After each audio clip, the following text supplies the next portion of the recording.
So the stock market just went up very, very fast in a very short amount of time, and the unpopular opinion that I'm going to say right now is that the market is potentially a bubble. I mean, tell me the last time the stock market's went up over 25% in just 1 month. 25% in 1 month, that is freaking crazy. So let me explain. April 18th of 2025, I sent out this tweet and I pretty much timed the bottom of the market perfectly. So I said it's risky to not be invested right now at a time that the VIX, which is the volatility index, is at an all-time high, meaning stock prices are bouncing around like crazy. Option premiums are super, super high when you want to sell them. It's a good time to be invested in a market at that time.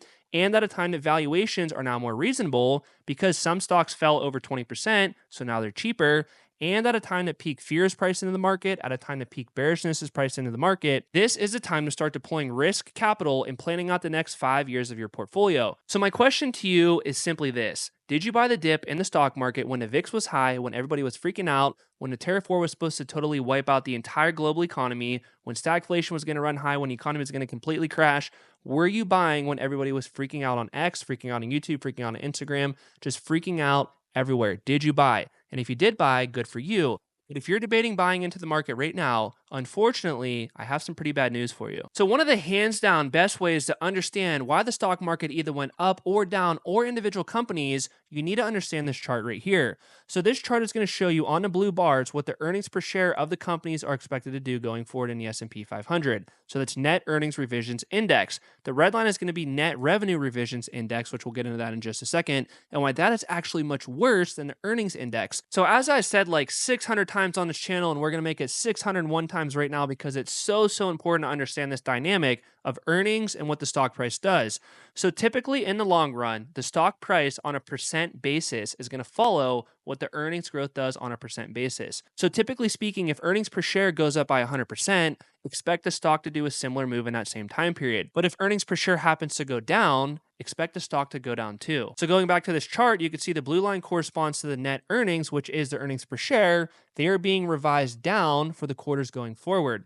So as these quarters are getting revised down, what is going to happen to the stock price? Look at revenue. Revenue is the red line. As revenue is getting revised down, what do we think is going to happen with the stock price of these companies too? If they're not growing revenue, how are they going to grow earnings per share? It's not likely to happen. You're here to make money. I'm here to make money. Let's go through 4 more charts that are going to give you the true picture of the economy and the stock market right now, and to why I'm doing some downside hedging in my portfolio right now at a time that the market's pretty much going straight up. So this is an absolutely critical chart to understand, and I just posted this on X today, and I said, understand this chart and you'll be better than 90% of all investors. Notice the trend on the chart. Peak fear, as shown by the low readings on the blue line right here, correspond almost perfectly to the market bottom. Look right here, the fear grid index went ultra way down, and it went all the way down to a level of 4, because I remember seeing it one day and I'm like, holy crap, this is a level of 4. This is a time to get bullish in the market. To now look at what happened. The fear greed index went way up, and you go to the left, it's now around 70. So anything over 50 is considered to go towards the greed category, meaning when you get into the greedy category, stock prices are pumping, and when stock prices are pumping, things are getting more expensive. And if you don't believe me, look at the S&P 500 chart right here. Went way down, everybody was freaking out and panicking, so the fear greed index went super bearish right here. But as the market started rebounding, of course, guess what happened too? The market's getting euphoric, people are piling their money back into the market, and the fear greed index went from fear to now greed. So this is actually bad for the market, and as Warren Buffett says, be fearful when other people are greedy. People are greedy right now, so I'm going to start to be a little bit fearful. But I will tell you this, when people were fearful down here in the market when it dipped pretty low, I was making quite a bit of plays in the market, and I capitalized very heavily. I made a lot of money on this pump right here, but now that we go up a little bit, I'm going to start to do a little bit of de-risking, which I'm going to show you into my portfolio in just a little bit so that you know exactly what I'm doing. Now, the next couple charts, I know this is just one chart right here, and maybe you're going to say, oh, well, Brandon, this doesn't really mean anything. It's just one chart. Next couple charts are going to give you definitive information on the state of the market, the valuation of the market, and we're all here to make money. So let's figure out what's going on in the market right now in real time to know what we're going to do in our portfolios to capitalize. Because guess what? Investing is easy in theory, but most people fail in practice. Because guess what? If you're here, you are a real investor and you are not thinking like the herd. So let's go against what the herd is doing and think about what actually matters in the market right now. Let's dive into the next chart. So this chart just got updated today, and we have to absolutely talk about it because it's critical to know the state of the market and how valuations in the market are to understand what the market's probably going to do going forward. And this chart, honestly, it's not looking good. So this is the forward PE ratio of the S&P 500 as of May 14th, which is today when I'm recording this. And even if it's a couple days since you watched this video since I recorded, it doesn't matter. The market's not going to move that much in a few days. So right now we're at 21.3 on a forward PE ratio. And the reason why the price earnings ratio matters so much is because this is one of the best ways to fundamentally look at a business or an ETF and say you make this much money, but your stock price costs this much. So how much profit are we actually getting for how much we pay? So earlier this year when we got that big market dip, the PE ratio came down to a level of 18, but now that the market rebounded very sharply, we're now at 21.3. So the market was kind of reasonable right here at 18, but now that we're at 21, it's a little bit expensive.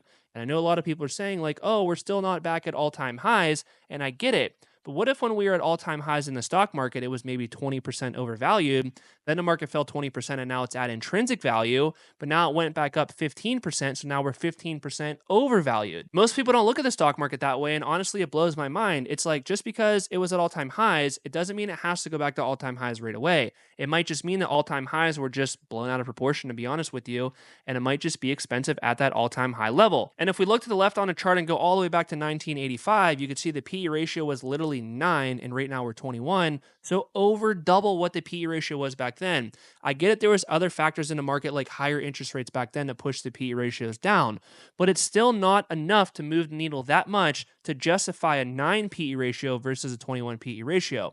Going back to the great financial crisis, you could see the PE ratio in the S&P 500 was roughly 9 again, and this is at a time that interest rates were pretty much at 0. And remember how in the beginning of this video I was talking about the VIX, the volatility index? Yes, when I sent out that tweet, the VIX went over 50, which is a very, very good time to buy into the stock market because everybody's just freaking out. There's a lot of volatility. The market went straight down. That is a time to buy into the market. You could see ever since that peak right here, the VIX went from 52 all the way to 18. So now that the VIX is much lower right now, it's like, what is going to be the next catalyst to push stocks even higher? Because the VIX is already very, very low. All the bearish sentiment is pretty much priced out of the market. So what is going to be our next upside surprise? And the answer is that it's probably not going to be that much. And honestly, when the VIX is low, that's a bad time to sell options because you guys know I love to sell put options. I don't like to sell put options when a VIX is low. I like to sell put options up here when the VIX is very, very high, when people are dying to buy put options from me because they want downside protection in their portfolio. And when they want to buy put options, I am then selling them the put options at a much higher price because there's peak fear, peak pessimism, and the VIX is very, very high. So they're willing to pay a lot more for that put option. That's good for me. But right now, it's not looking good to sell put options right now. The premiums are just not as good. So you can look at that VIX chart definitively and understand that right now, it might not make a lot of sense to sell put options, but it might make a lot of sense to sell call options because now that the market went up quite a bit, people are now being euphoric in the market and they want to go buy call options. So when there's more demand to buy calls, more people are going to push up the price of the calls. They're willing to pay more. And when they want to pay more for the call option, I could then sell them the call option for more money. It's just this cycle of peak pessimism, people want to buy puts, so I sell them the puts for a lot of money. Peak bullishness, euphoria in the market, people want to buy call options, so I'm going to go sell them the call options. This cycle of the market is honestly very, very easy to make a lot of money in. And if you want to get into my Discord and do my entire course, it's $29 a month. You could cancel whenever you want. Click the link below. You could get in. There's only a few spots left. It's going to completely change your life. I promise you. So this chart is hands down the elephant in the room. And I know I talk about this chart a lot on this channel, but it did just update over here. And it's pretty crazy what actually happened. So we do have to talk about it right now. So the blue line corresponds to the S&P 500 and the darker line corresponds to the earnings per share of the companies within the S&P 500 on a forward 12-month basis, meaning the 12 months to come into the future. And you guys know from the beginning of the video, the number one thing that moves the price of a stock or an ETF in the long run is what the earnings per share does. So if earnings per share goes up 100% and the stock goes up 150%, that would indicate the stock is probably a little bit overvalued because it went up a lot faster than the earnings went up. So that's kind of a similar period to what we're in right now. So coming out of 2022, the stock market was below the earnings growth line. So right here, I would consider the stock market to be a little bit cheap. But then the market pumped like crazy, going all the way into 2024 and a little bit into 2025. And then Trump did his tariff trade war and the market went straight down. The market did fall a little bit right here below the earnings per share line, which did indicate the market was actually a little bit cheap very, very briefly, almost at the exact time that I sent out that tweet saying to buy into the market. So if you did, congratulations.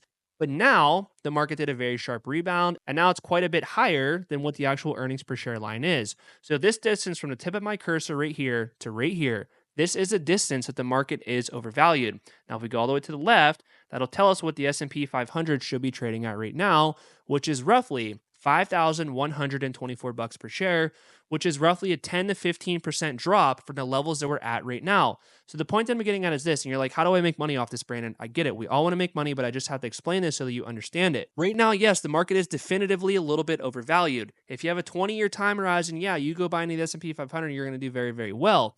But if you want to do option trades, right now, if you want to do an option trade like buying a call or selling a put, it's very, very tricky because if you want to be bullish at a time that the market is overvalued, you're kind of playing with fire because eventually these two lines will cross again. The earnings per share line and the stock market chart, they will cross again.